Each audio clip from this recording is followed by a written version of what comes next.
how much of this coal is excess?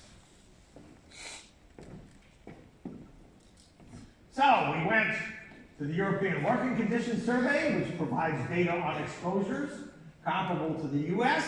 And our intuition was simple, that as countries get richer, deaths from preventable environmental causes go down.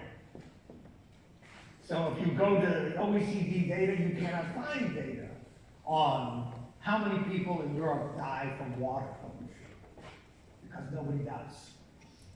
The first thing you do is you get money, is you clean up your water, you clean up your air. If this is true, then all you need to do is norm estimates of workplace deaths from workplace exposures by GDP per capita, and you'll get an estimate, see where the US falls on the line, and then estimate what the US total would be if it actually was on the line. So here you go.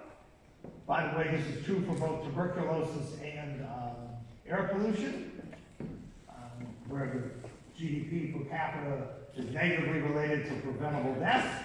Here you see healthcare costs in the US attributable to workplace exposures. And you see the United States falling nicely off the line. Here is workplace deaths. And again, the US falls off the line. Our estimate is that if the US fell on that line, based upon estimates from Europe, there would be 59,000 fewer deaths and $63 billion fewer costs. So about 50% of the deaths and 30% of the costs seem to be preventable based upon comparing the US with Europe, which is not even the most wonderful comparison, because Europe has decided some years ago that it wanted to be more like the US. So if you live in Europe, as you know, employment potential is going down, it's easier to lay people off, etc.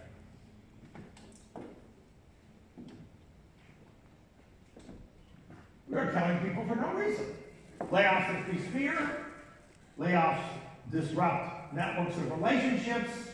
But contrary to what you may believe, and you shouldn't believe me, I'm after all a Stanford professor. Go to scholar.google.com and say, what is the effect of layoffs on profits, productivity, stock price, profitability? Turns out layoffs do not increase anything. Layoffs cut costs, maybe.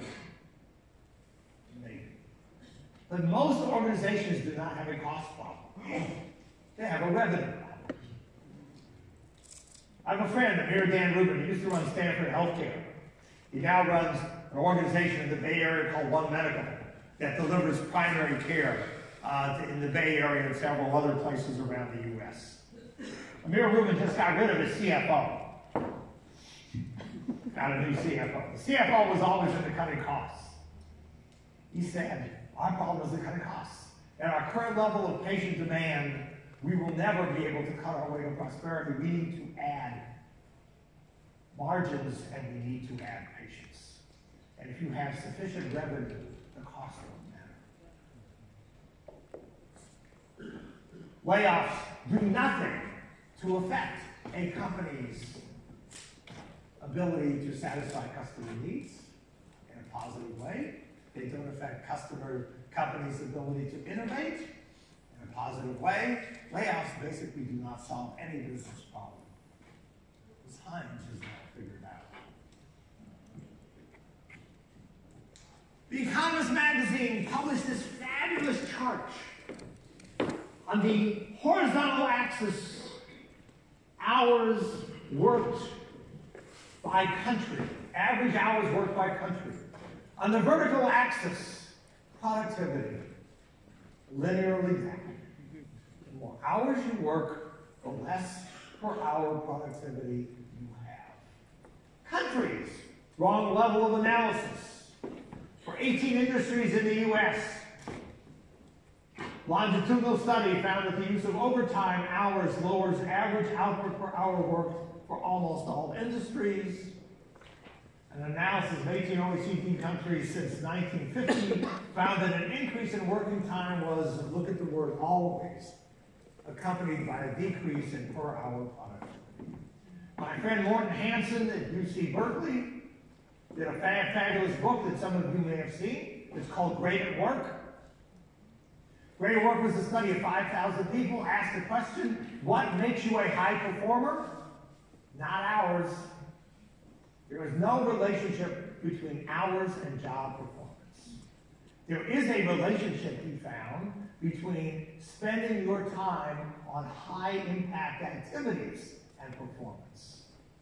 There is a relationship between using your time efficiently and performance, but time itself does not lead to performance.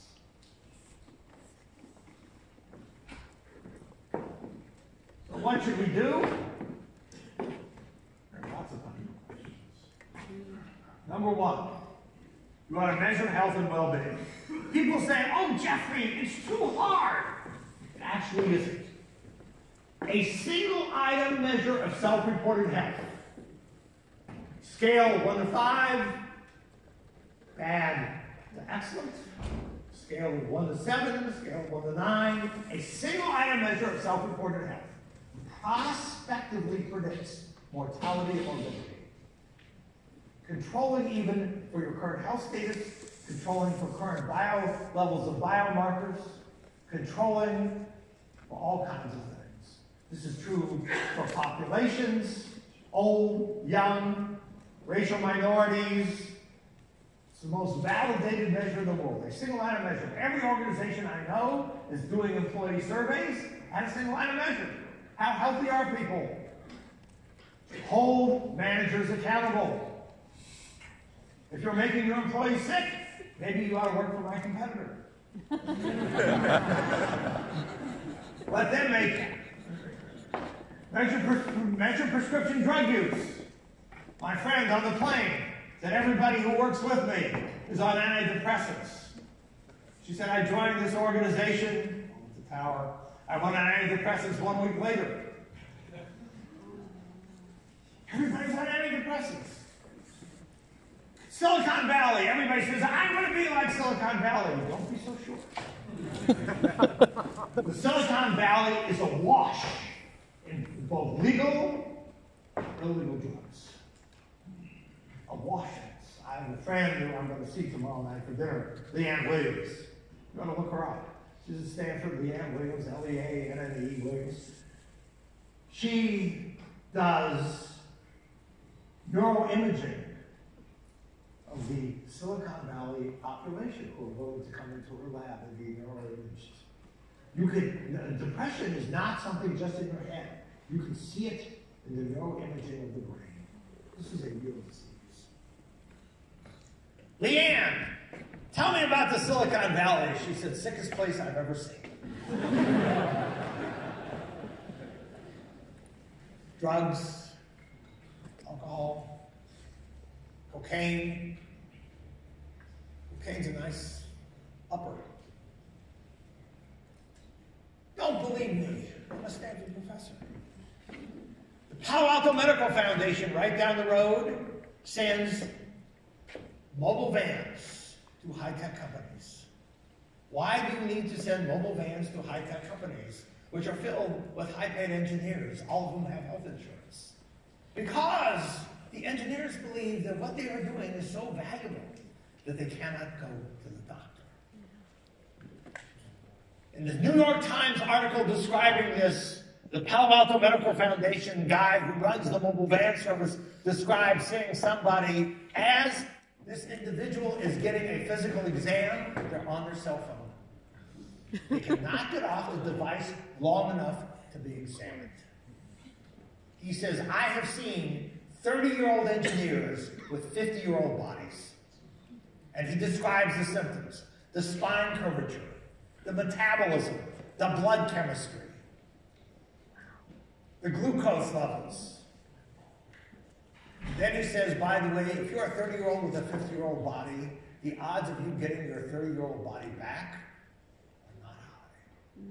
It's just as in the case of environmental pollution, just as in the case of everything we know about organizations, prevention is way more cost-effective than remediation. Once you are sick, hard to bring you back. Prevention. Call out the social polluters for the toxic practices and impact, and celebrate those that operate healthy workplaces. The government of Canada, some years ago, said, we are going to publish the data on environmental pollution in a publicly available database. So we're going to measure how much stuff you put in the air and the water, we're going to make this publicly available.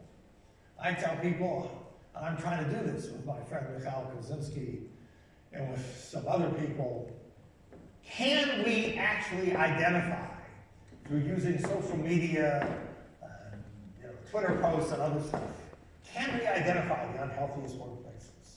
On the day we can, it's going to be a bad day, because we are going to publish companies by name. We're going to publish, the 100 best workplaces in America. To hell with that. I'm going to publish a list of the 100 most toxic workplaces in America, and see how quick they try to get off that list.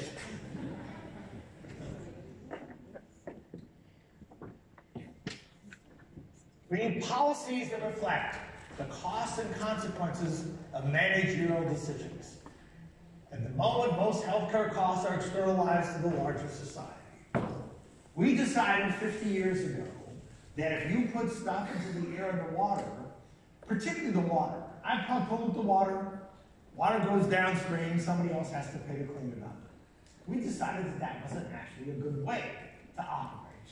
Because when we externalize costs to the larger environment, people don't see the cost of their activities, and therefore they misprice and they misallocate the resources.